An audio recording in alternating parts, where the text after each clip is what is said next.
Bienvenue frères et sœurs à votre étude biblique communautaire. Nous vous saluons dans le précieux nom de notre Seigneur et Sauveur Jésus-Christ. Nous poursuivons l'épître de 1 et 2 Pierre. La méditation du jour 4 porte sur 1 Pierre, le chapitre 4, les versets 15 à 18. Lisons.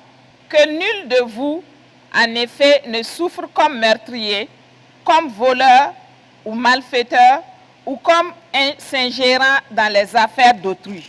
Mais si quelqu'un souffre comme chrétien, qui n'en ait point honte, et que plutôt il glorifie Dieu à cause de ce nom. Car c'est le moment où le jugement va commencer par la maison de Dieu. Or, si c'est par nous qu'il commence, quelle sera la fin de ceux qui n'obéissent pas à l'évangile de Dieu?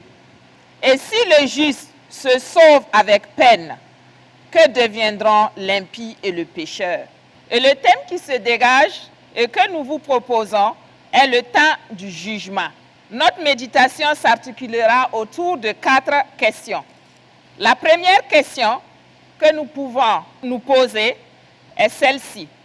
Quel comportement pécheur Pierre a-t-il mentionné dans le chapitre 4 du verset 15 et comment chacun d'eux peut conduire à la souffrance? La deuxième question, pensez à un scénario dans lequel vous faites face à la souffrance à cause de votre foi en Christ.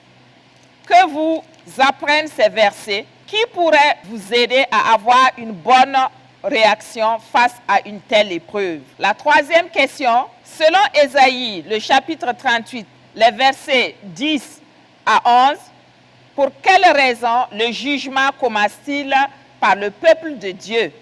Et la quatrième question, comparez 1 Pierre 2, le verset 17, avec 2 Thessaloniciens 1, les versets 5 à 9. Quelle question Pierre a-t-il posée?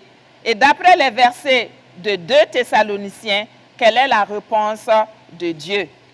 Bien-aimés frères et sœurs, nous vous remercions pour votre attention soutenue. Très bonne méditation et à la prochaine séance. Que Dieu vous bénisse.